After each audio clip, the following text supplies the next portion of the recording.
You know, bifold doors like this can give you great access to an area like a laundry room, and they're fairly easy to install.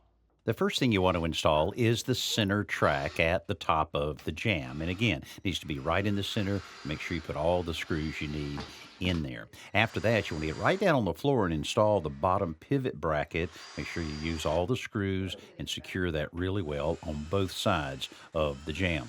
The next thing you want to do is to lay the doors right down on the ground and then put in your different pivots at the top and the bottom. And just be real careful that you don't hit this too hard or cause any of these pieces to mushroom or damage them in any way. So, real important to pay attention as you're driving these pivot points in.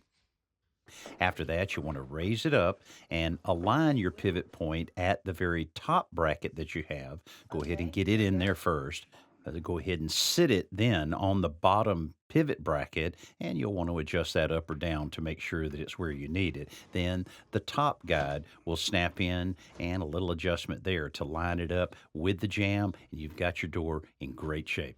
Also, don't forget your little spring keeper right in the middle that'll keep them closed. If you install the bifold doors the correct way, they'll work perfectly and last you a long, long time.